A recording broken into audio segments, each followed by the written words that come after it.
These are the instructions for the assembly of the little shopping bag. So I have two pieces that are almost identical. I just need to fold down on the score lines. I have one score line at the top and one score line at the bottom. This is my side panel. I'm folding down on the score line for it. And then there's a tab on the right hand side of my side panel. There's a score line that runs vertically to the point of this triangle. So I'm just going to fold down on that score line until it reaches that point. And then I'm pushing upwards to form the score lines for this triangle at the bottom. So I have two pieces of twine and I've cut them at approximately 10.5 inches long. I'm going to flip both my pieces, so I'm looking at the inside of the bag. I'm going to put a piece of double-sided tape right below all 4 of these holes. Now this is the interior of the bag.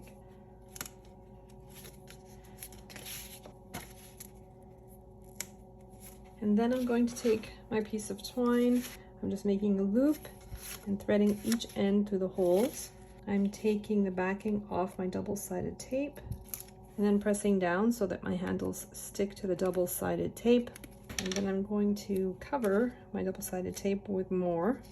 So I'm just pushing down to make sure that that tape is adhering to my twine. I'm going to do that on the other one as well. So just covering, and I'm just pushing down, making sure that that tape is adhering to the twine. So I'm going to do that for both of them the exact same way.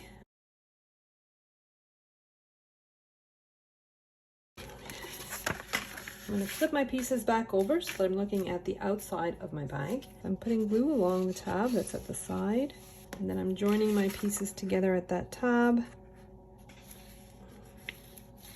And then I'm going to flip my piece over again.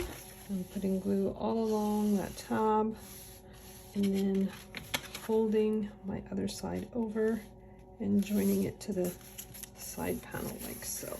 I'm going to remove the liner from my double-sided tape. So I'm just putting glue all over that flap, stretching the sides out, and then folding that panel down into the interior of my bag. I'm just going over the panel, just spreading that glue, going in there with my bone folder. If you don't have a bone folder, you can use a ruler or something with a nice clean straight edge. I'm going to do the exact same thing for the other handle. I'm removing the liner from the double-sided tape. I'm covering that flap with glue, and then again I'm going in and I'm folding that panel inwards and then spreading my glue. All right, so now I need to glue down the bottom. For the bottom, I'm just going to put glue on those side flaps.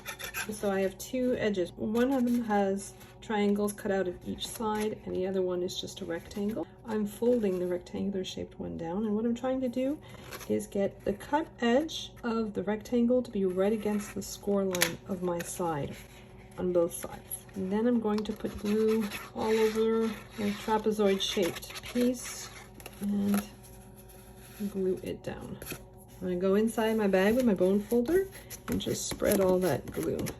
So now I'm just pushing my sides in on the score lines that I've created, and I'm working my way right down to that triangle. And if you notice, there's a score line along one of the sides. So this is the front of the bag. The back of the bag has a score line. So we're just going to push down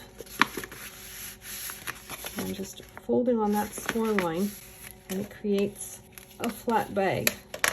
When you need to use it, you just pop it up again and it's ready for use. So this is how the shoebox gets assembled. The largest piece is the bottom of the box, and I'm just folding down on all the score lines. And so the other piece is the lid, and I'm going to fold down on the score lines for it as well.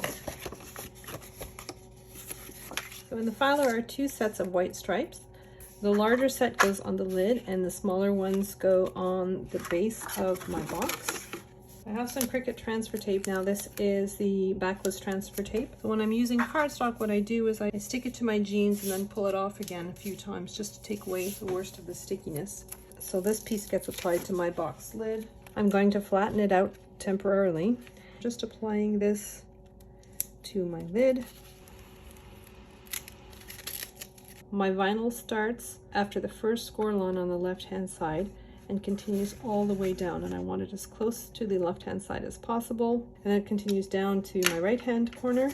And so now I'm going to take my bottom piece and I want to continue those lines on the sides. The score line on the edge of my box has to be even with that score line of the side. So where that flap begins, that's where you want that score line for the side of the box to be. So I'm putting this score line on the inch line of my craft mat, and then I'm going to take my lid, and I know that the score line is right at that score line on the tab. So I want the bottom of those 3 lines to be right on this score line, and I'm positioning them so as if those lines were just one single set of lines.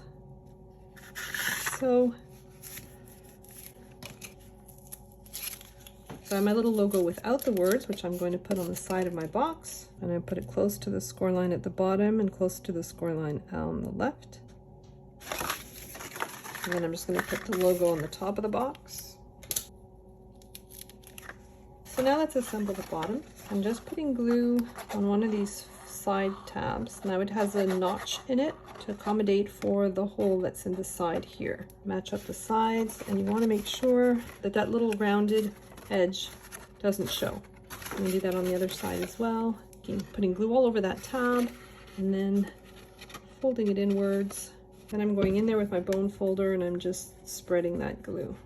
And just to get these out of my way, I'm going to put glue on those side flaps, and I'm just going to fold them inwards like so. I'm going to do that for both of them. I'm just putting glue all over that rectangle and then folding it inwards, applying a little pressure to glue down those sides. And then I'm going to put glue on both tabs at the other end, and then I'm just gluing them to that end piece. Again, just making sure that the sides follow the score line and that you can't see that little curve of that inner piece. So you want to make sure that it's right along the edge there on both sides. So now I'm gluing down the flaps at both ends, just covering them with glue and folding them inwards and then spreading that glue. On the other side as well. So that's the bottom of my box done. It looks very similar. I've chosen one of those corner tabs. I'm putting glue and then folding down so that it creates the corner of my lid. I do that with the other tab that's across from it. Just putting glue on the tab and then folding the tab down. So now I'm going to do the exact same thing at the other end of my lid. Just putting glue on the tabs, folding them inwards. So we still have those flaps on each side. I'm just putting glue on them. And these are just to reinforce the edges of my box. So I'm folding them inwards and then spreading all that glue. So I'm doing that on the other side as well. Just putting glue all over that flap and then folding it inwards and then gluing it down. My lid goes on my box like so. And so I have my little shopping bag, and I have my box, and my box fits with room on each side so that you can bring the sides in. And there we go. And that's my running shoe gift box with its little shopping bag.